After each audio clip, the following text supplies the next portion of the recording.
not broadcast already, right? I'll click it now. Once your slides are ready. Right. Should I click it now? Yeah. Okay. All right.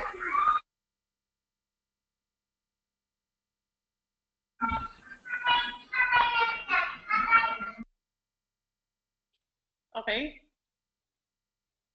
Okay. Good afternoon from the Philippines. It may be good morning or good night, or wherever you are today. I am Philip Christian Zuniga. I am currently a faculty member from the University of the Philippines, Department of Computer Science. I am also currently a member of the Standard and Interoperability Lab for Asia. Our lab, for those who are not yet familiar, was established by AeHIN to assist countries in Asia in their e-health interoperability issues. Last year, I was project leader of a group that worked on the development of a proof of concept health enterprise service bus for the Philippine Health Information Exchange. The general idea of the project is to establish a prototype for an ESB for the Philippine Health Information Exchange so that the country's e-health governance committee can see what an ESB really looks like and how it fits in PHIE. It will then assist the e-health governance committee in developing the terms of reference for the PHIE procurement. For the sake of transparency, there were also some groups who actually push for the actual full-blown implementation of our proof of concept. But the final decision is on our Department of Health. For the next 3 sessions, we will be presenting the results of our work there, and we will be discussing the division of the presentation in the next few slides. Take note that the work is not only mine, but was a collaboration with other members from our department. Just to give you a timeline, we started our work in October 2015. The first part of our work is on the selection of which ESB we will be using for the prototype. We worked on this for 2 months. So we worked on this from October to December 2015. We got our RCEL approval on December 2015 to already start working on the particular ESB technology. However, the committee requested for us to add some more ESB technologies and make some changes on the criteria. But eventually, it didn't change the recommendations that we made. For the next 2 months, we worked on the requirements and the architecture of the prototype HIE. Development and implementation was from February to May 2016. Tests were done during the month of June and July, and we made our final report to the governance committee on August 2016. This was originally a 6-month project. However, this was extended to 10 months since we needed to always seek from approval from the governance body in every deliverable that we submitted. So before we can move forward to the other steps, we always needed some approval.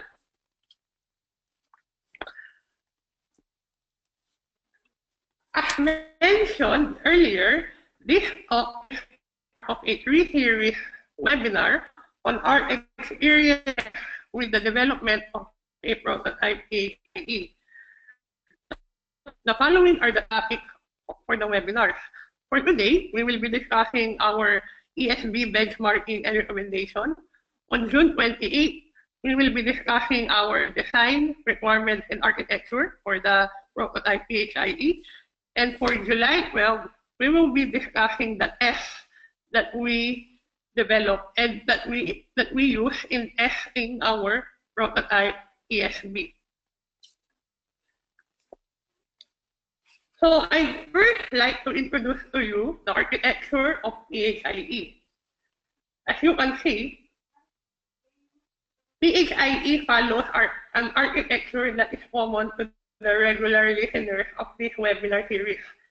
The PHIE architecture follows the OpenHIE architecture. We have the edge systems at the lower part of the architecture. So we have hospital information systems that were developed in the Philippines. We have electronic medical record systems. We have laboratory systems, and we have pharmacy systems. On the other hand, on the upper part of the architecture, we can see the OpenHIE component. So this includes the health facility registry, the health provider registry or health worker registry, and the patient registry. We have also a separate shared health record, just like in the OpenHIE architecture. Right now, PHIE is also designed to have a national health data reporting mechanism. In this component, various disease registries are included where instances or occurrences of particular diseases are recorded. A terminology services is also connected for translation of terminologies. All of these components and edge systems are connected via an enterprise service bus. So the middle component, the health integration module, is an enterprise service bus. Take note that the decision to use an ESB was made by the National eHealth Technical Working Group. So it was not a decision made by us, but rather this was a decision made by the governance committee. It is also worth mentioning that the country's the Philippines common e-government platform is currently using an ESB. So there is actually a push in the Philippines to use ESBs in systems integration. So what are the goals of the project? The prototype development project, so the goals are, number one, to design and implement a proof of concept for PHIE. So we want to develop a proof of concept PHIE so that the governance people can see what an HIE looks like. Next, the second goal is to test the implementation. We try to conduct tests, stress tests, quantitative tests, functionality tests on the implementation that we made. And number three, the primary goal actually of our project is to assist the national government in the development of the terms of reference for a full-blown ESB, because the government has some money to procure a full-blown HIE, so they wanted assistance on the development of the terms of references. Okay, one basic issue that was asked of us when we started is which ESB to use. So what ESB will we be using? It was clear that the decision of the national government is to use an ESB. However, what was not clear is on whether what ESB we are going to use.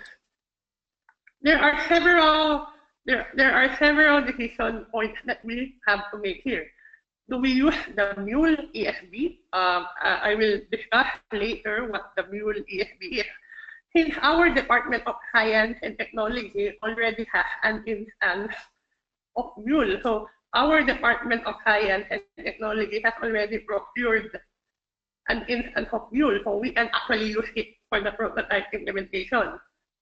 Number two, do we use an open source technology for the prototype implementation and develop experts who will eventually manage the system? Or number 3, do we use proprietary technology and we just let the vendors to use their experts in managing and maintaining the system? However, no one answered those questions for us. So the task of answering those questions were left to the team that developed the prototype. We have to mention also that there were limitations on our study. Even though we want to answer the question and make solid recommendations, we were limited by the following circumstances. Number 1, the focus of an ESB. The focus of the study is to use an ESB to show that an ESB will work, and not necessarily of selecting which is the best ESB to use. Number 2, the original terms of reference for us requires an output after 6 months. We cannot make a comprehensive testing and still be able to produce something solid after 6 months. A detailed review of an ESB will require at least 2 months per ESB and another 3 months to prepare the workflow. Number 3, no budget was provided to us to procure a commercial ESB. So our hands are tied even if we want to evaluate fully commercial ESBs. And number 4, we only had limited resources. We were only a 5-member team. We only had limited computers, and we only had limited data. Test data, health data were not provided to us. Hence, we need to develop a benchmarking process that was easily implementable and that will suffice the limited resources and data that we have. We focus on the fact that what we are working on may or may not be the full-blown implementation, but it's only the prototype. The operative word here I would like to put emphasis on is prototype. So given that we are working on a prototype, we had the following priorities. Number 1, what will be easily deployable? We only had 6 months to deploy an ESB. We needed to save time on installation intricacies. We wanted the ESB with the least dependencies required, and something that was cross-platform. Number 2, given the context that we only had 6 months, we also needed to choose an ESB that can be easily modified. It will be hard to work on commercial systems since our modifications will be limited based on what the trial version can offer to us. It was also hard to work on ESBs with high learning curve since we didn't have much time to learn. Number 3, since we are only developing a prototype, we needed an ESB that can scale up to a full-blown implementation easily. Should the eHealth Governance Committee decide to fully deploy our system, then it is important that we are able to scale it up easily. Similarly, the ESB should be sustainable given the current resources of Philippine eHealth.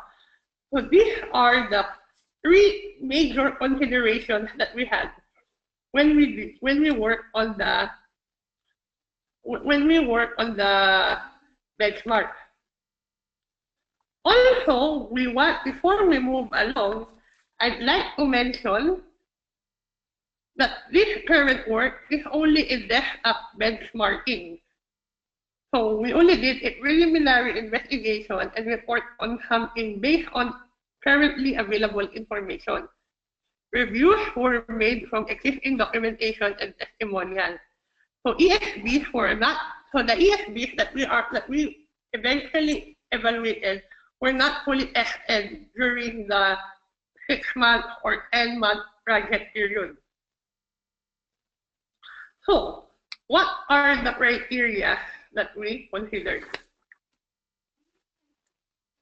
So the following are the criteria that we considered for the ESB benchmarking.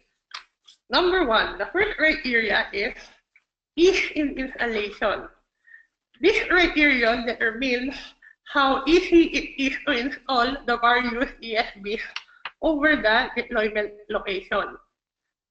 An ESB that is hard to install will need actual technical services from the ESB provider to install the system. So if an ESB needs people from the vendor to actually come in here to deploy, then we consider it as something that is hard to install.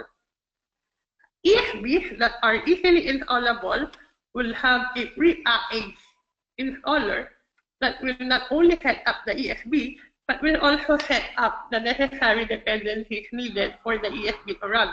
So for us, an ESB that can be easily installed is something that has a packaged installer.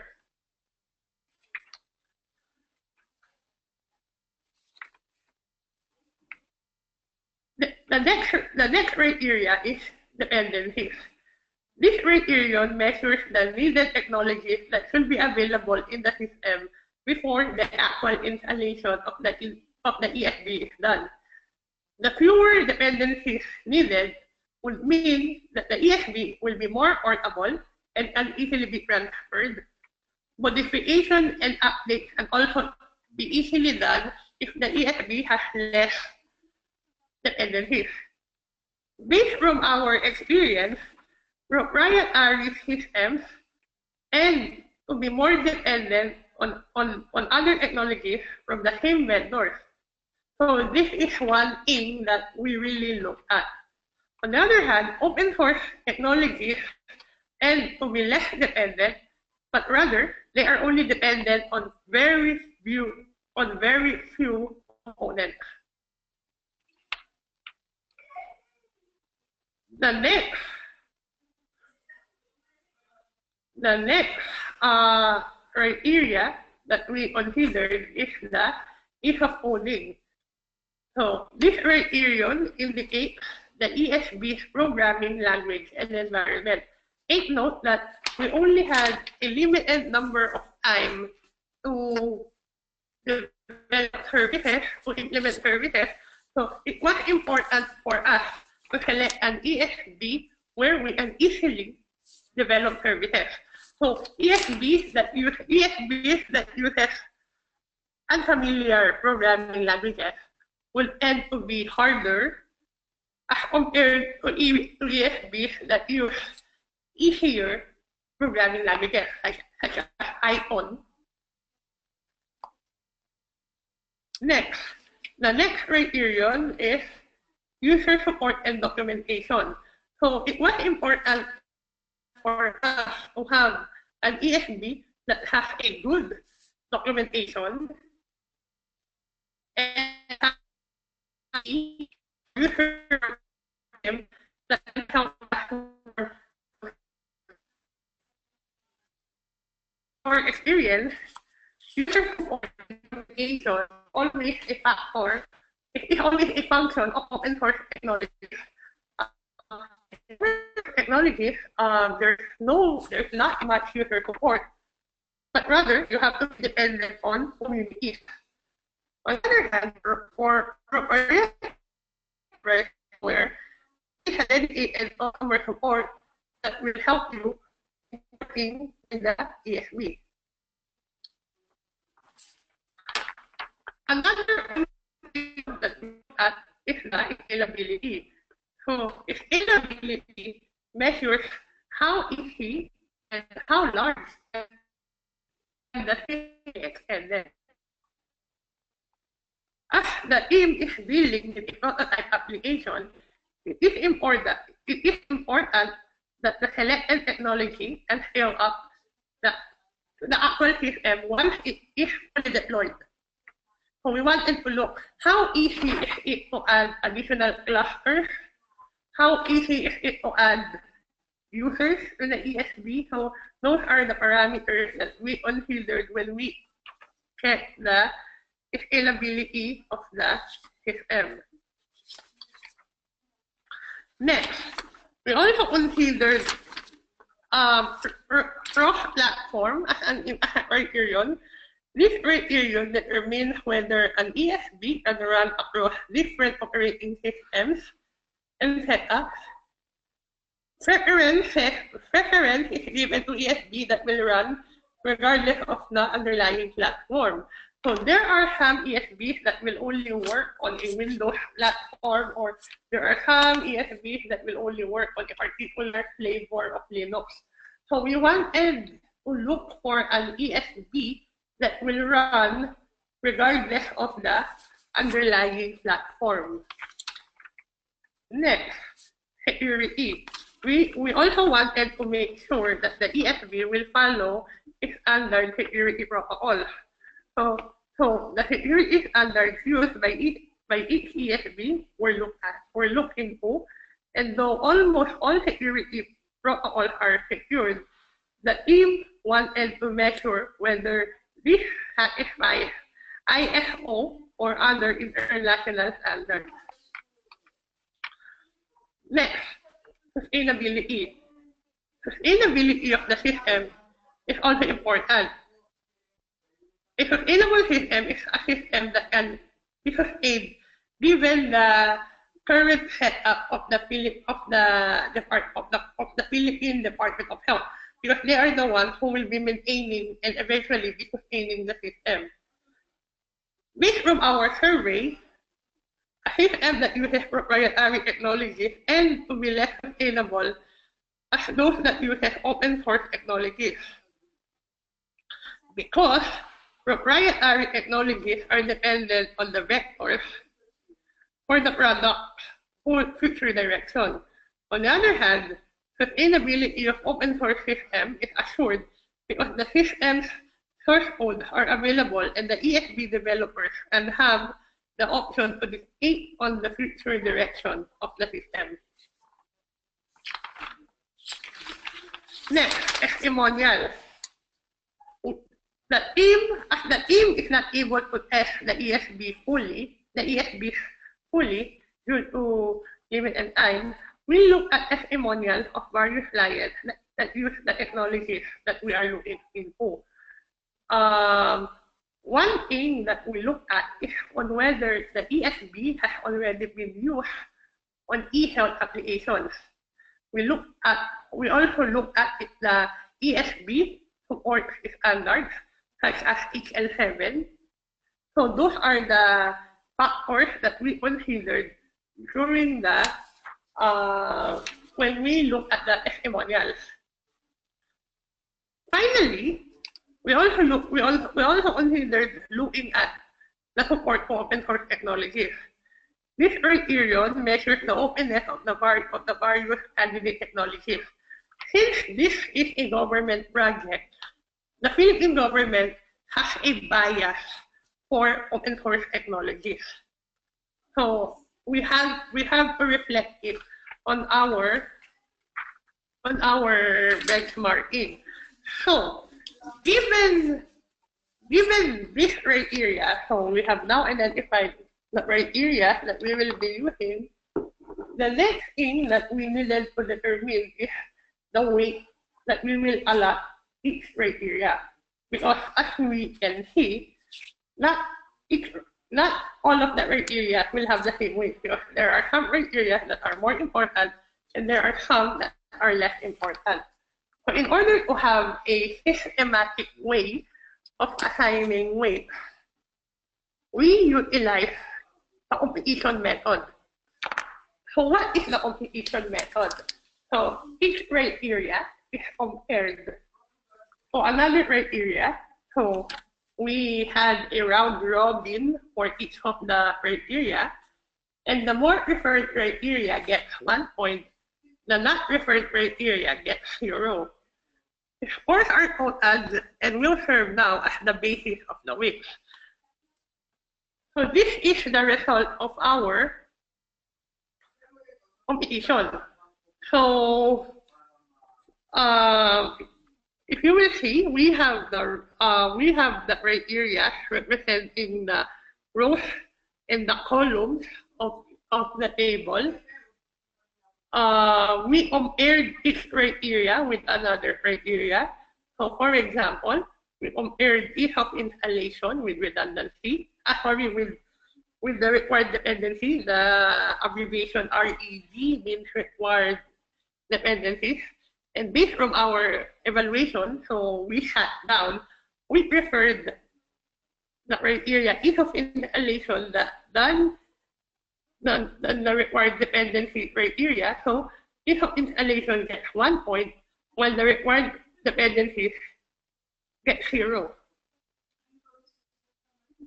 Aside from the required dependencies, we can see that ease of installation is not preferred over the other criteria. We felt that since ease of installation is only a one-time issue, because once you have already installed the ESB, it will, the ease of installation will no longer be an issue for us. So it was not preferred over the others. So we compared each criteria over the other criteria.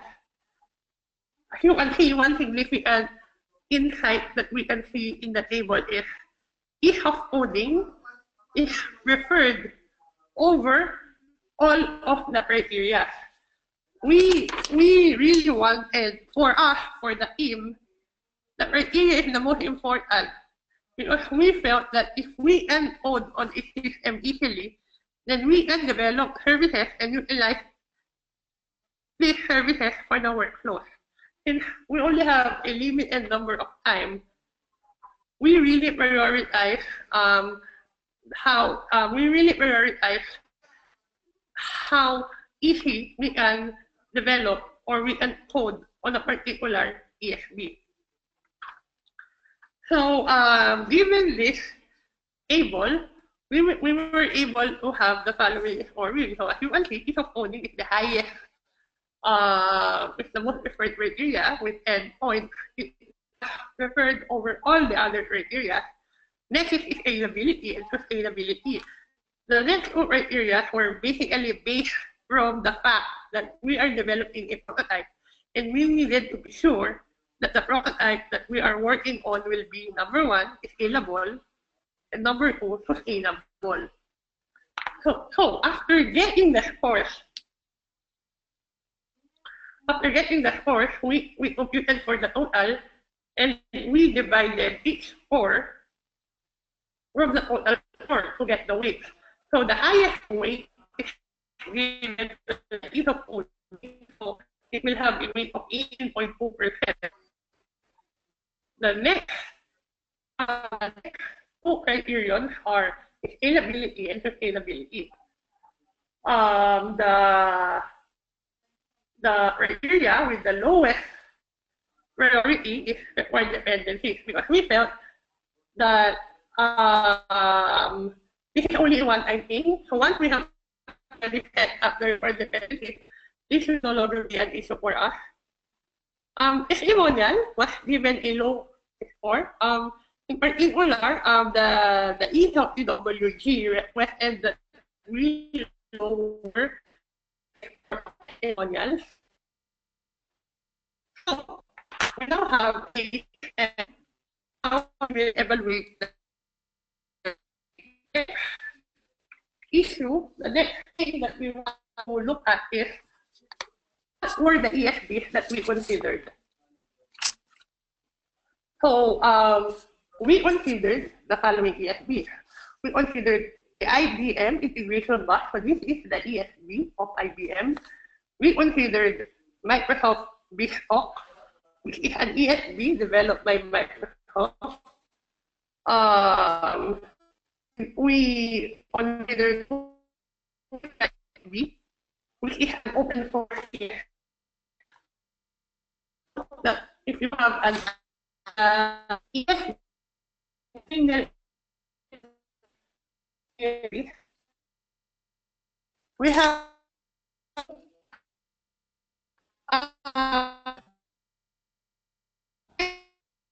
who is not single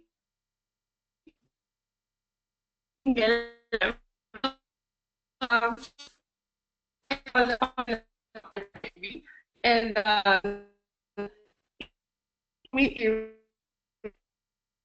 if I IO for those that are is an upgrade of the whole design system that was developed by the UK, the United Kingdom, National.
Right, it looks like we. Hi, do you hear? Back.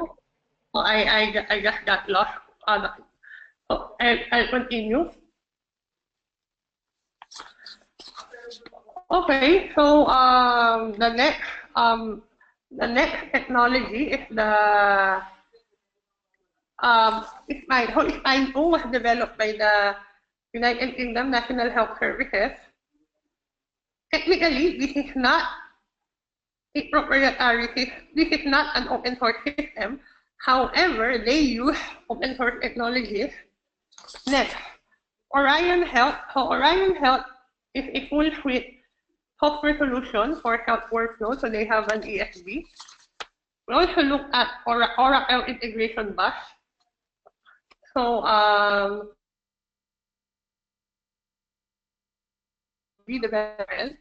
we also look at WSO2, which is another open source ESB.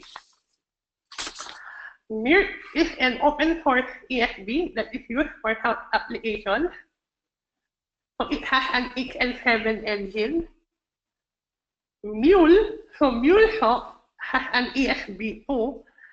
However, we want to take note that for Mule, there are two versions. There is the community version, which is open source, and there is an enterprise version, which is commercial.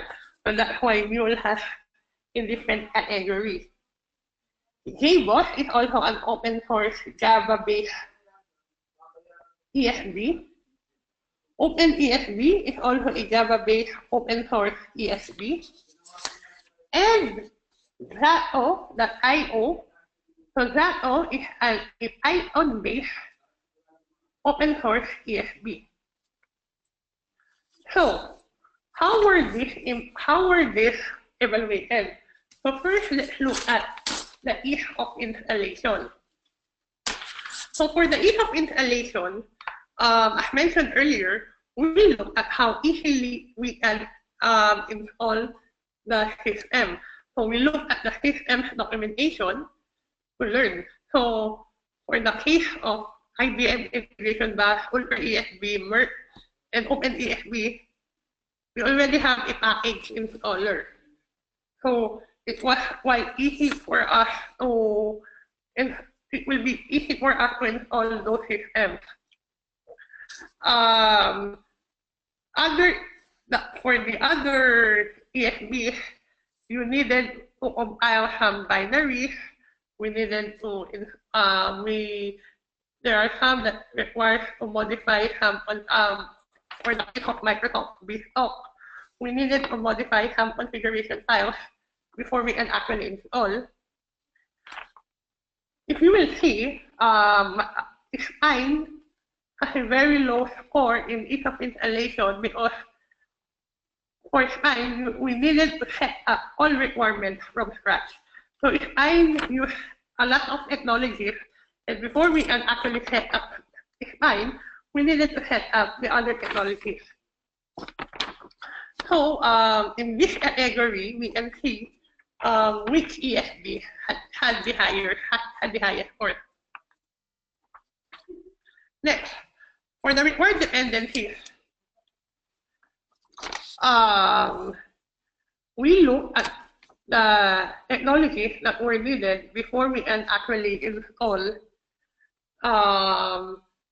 the ESB. So for the case of Ultra ESB, WSO2, MERT, MuleSoft, JBoss, we only needed to install Java, and then that's it. For the case of OpenESB, we needed to set up a server, a database, and then Java before we can install it. For the case of Zato.io, we needed to install Python, SQL, and a Redis database for us to be able to install it. For the case of IBM, Microsoft, and Oracle, we needed to install IBM technologies, we needed to install Microsoft technologies, and technologies before we actually install the system. So there's an added dependency. Well, other maybe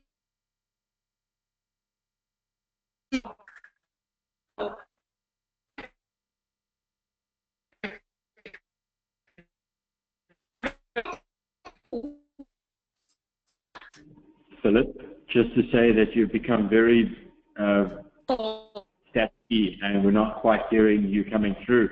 You want to check if your mic and line is okay? Okay. Is it okay?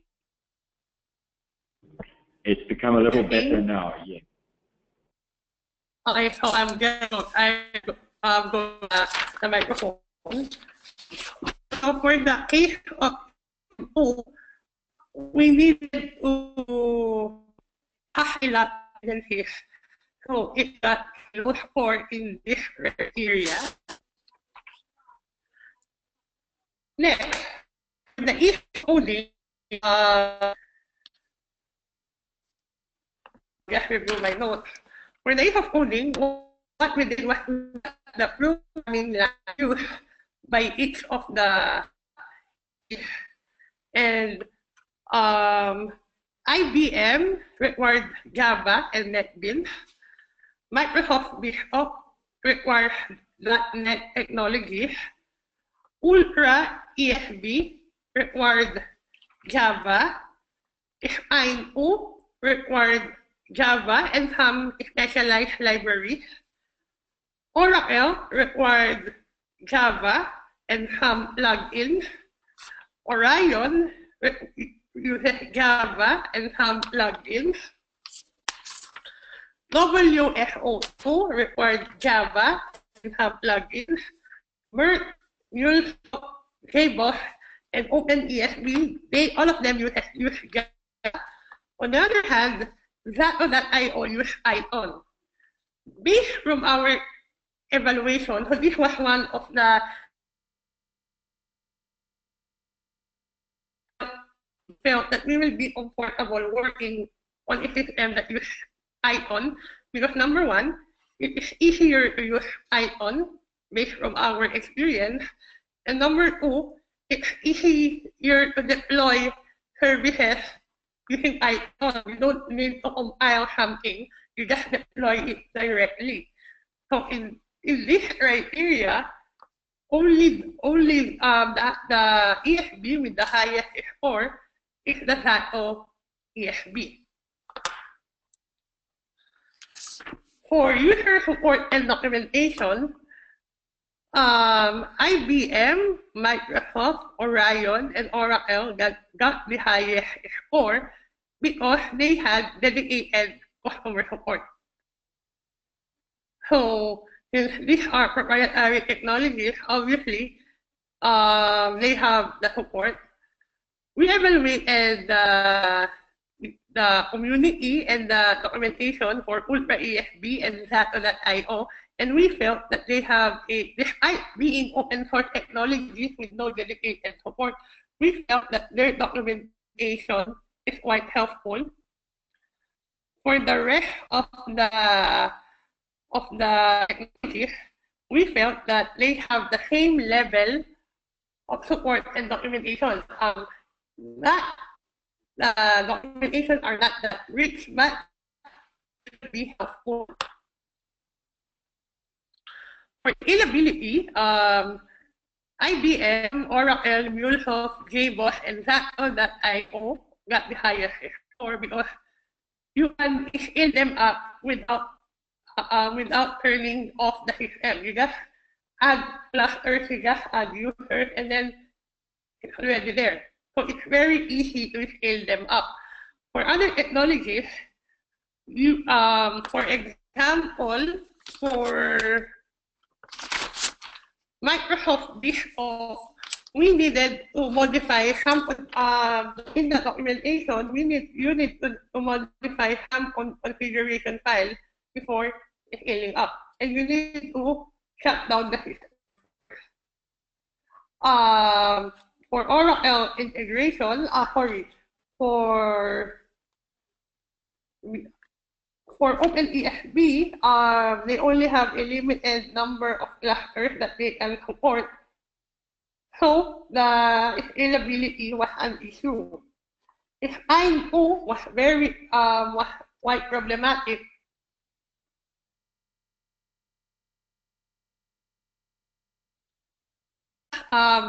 You need to do a lot of modification and configuration before scaling them up. For sustainability, number one factor that we considered in sustainability is number one, we felt that open source technologies are more sustainable. Hence, it got higher score than the commercial than the proprietary ESB.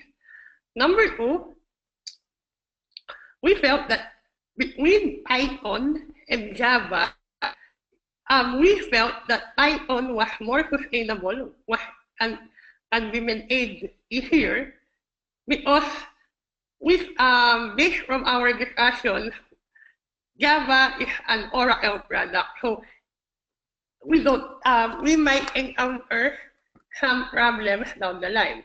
On the other hand, Python is owned by the Python Foundation. For security, based from our study, IBM, Orion, Oracle, and WSO2 followed the security standard by ISO. Other technologies had some lacking protocols. Microsoft Desktop, we had, for Microsoft Desktop, they only, in their documentation, they only mentioned the use of standard HTTPS for authentication. They didn't mention any security protocol to protect their messages while these messages are processed in the ESB. So based from our understanding, they only use HTTPS and there was no other security add-ons. For cross-platform, IBM, Spine, Oracle, WSO2, Mule, JBoss, OpenESB can work on any platform.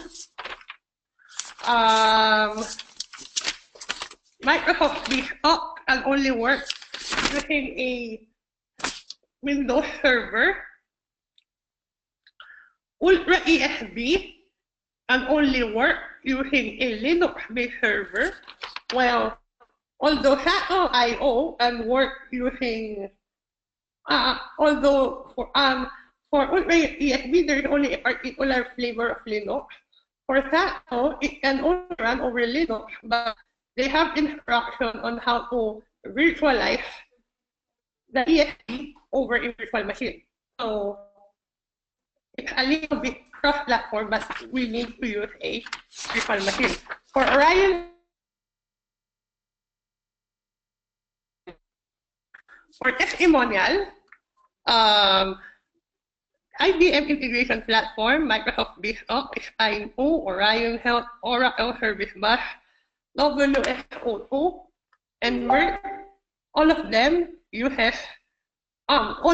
already have health applications. They were already used in health applications,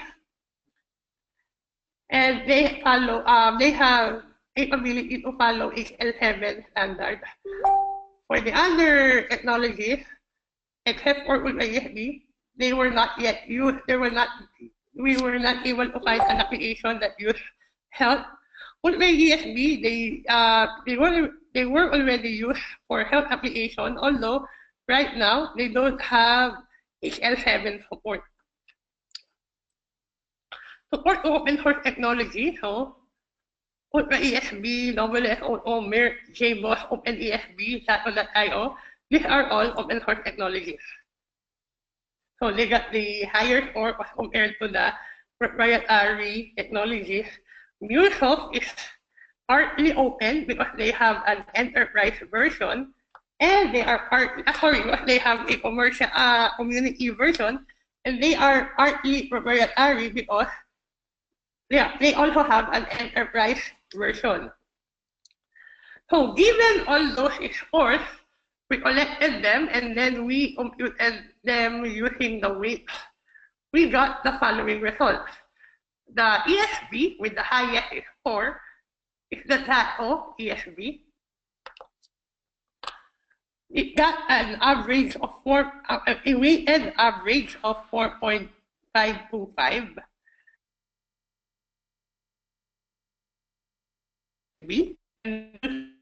Integration bus, OpenESB, Merck, WSO2, etc. As we can see from the result, there has been a strong bias for open source technologies because the fact that they are open source contributes to the different criteria. If you are an open source ESB, you have an advantage in the sustainability criterion. You will have an advantage on the open source criterion. You have an advantage on the dependencies because you don't depend on proprietary requirements. You have an advantage on being cross-platform.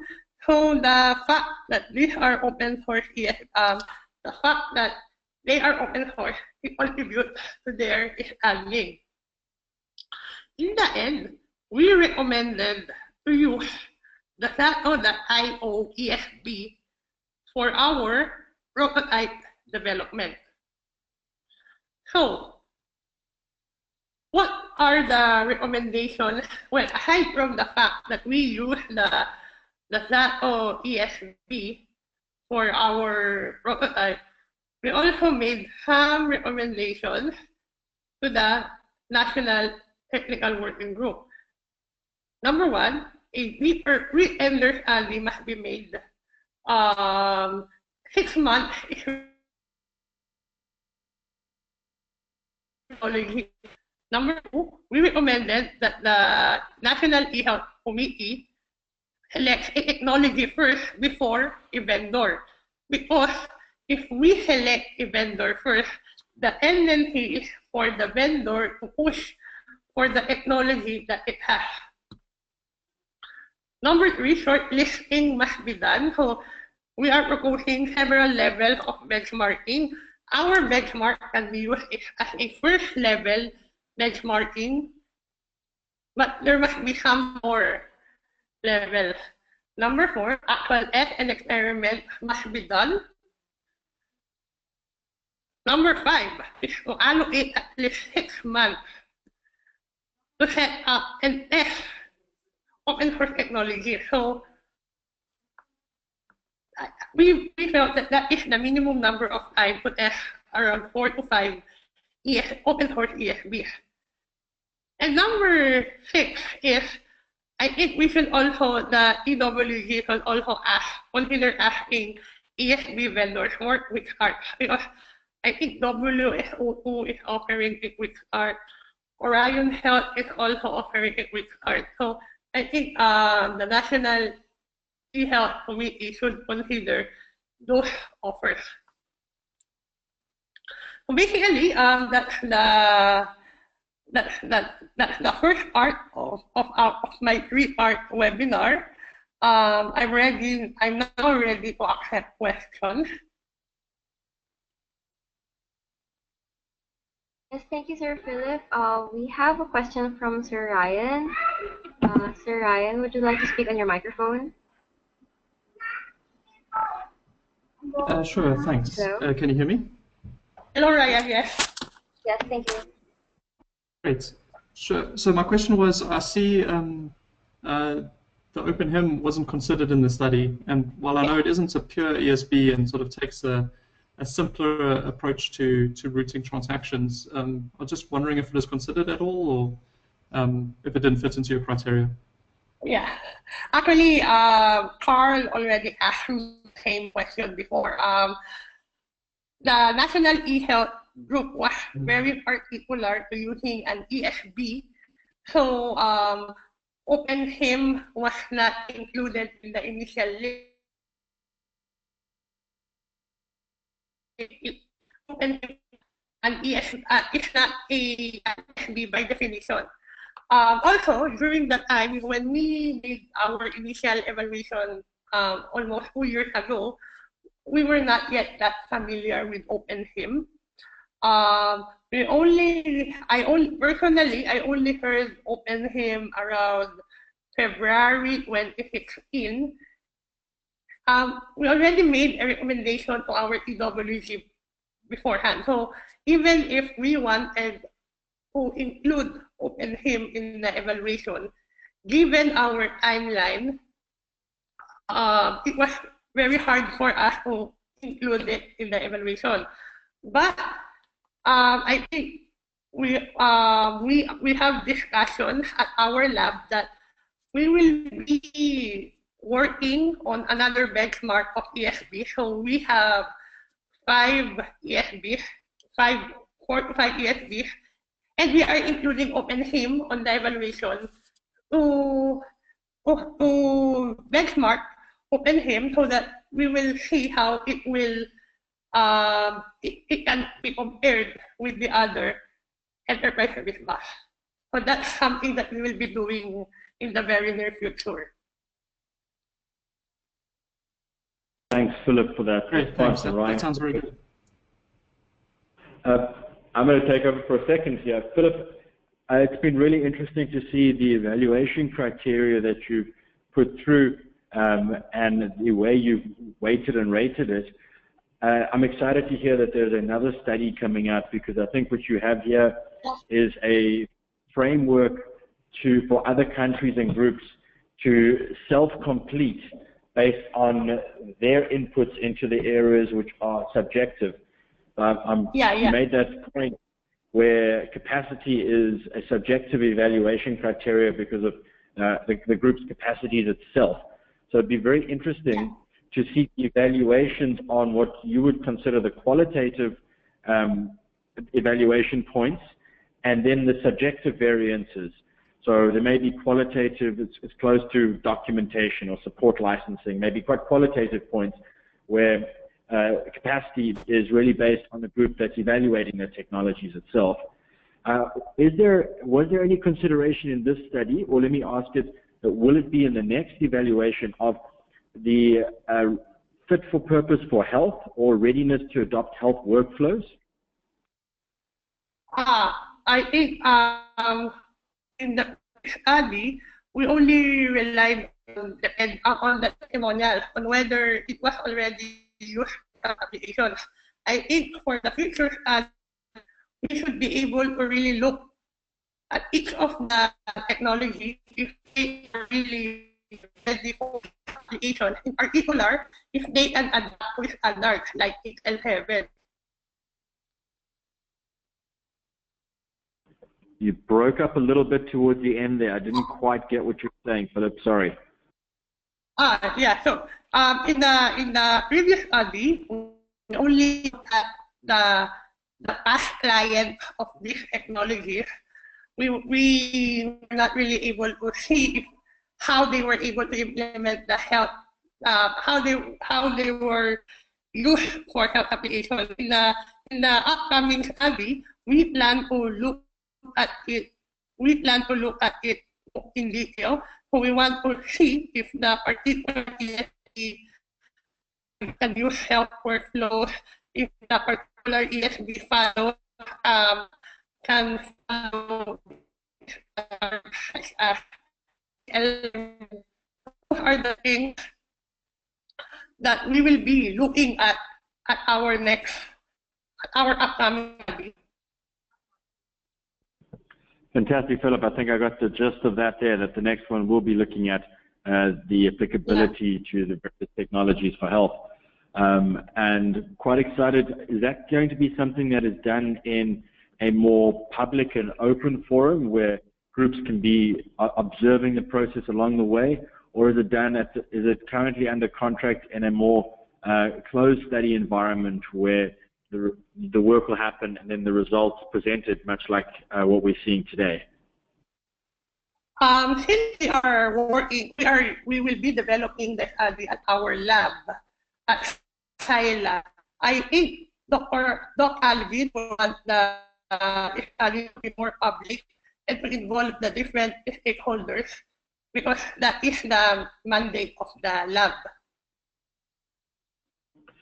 Fantastic, Philip. That's really exciting to hear. Please keep the GEMBI arm and the HEAL arm in loop. And I think what would be great for the audience on these calls, and particularly this call, and I think it's a good echo to have on every call going forward, is help us help you. Now, I love that phrase that came out of the annual meeting, friends help friends. So please propose technologies that you think should be considered. And if you're considering technologies in the countries that you're working in, or your projects, or you're interested in, help us to curate a list of these so that we can try as a team to at least create a framework to respond on that. That's very exciting. Thank you, Philip. I'm going to hand back to yourselves to wrap up and set the agenda and the topic for the next call. Okay, so thank you very much for your question. So for the next call on June 28th, we will be discussing the requirements and the architecture that we propose for the Digital Health Information Exchange. Thank you very much.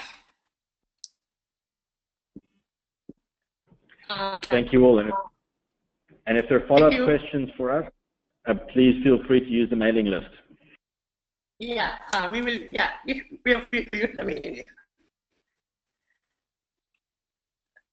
Thank you.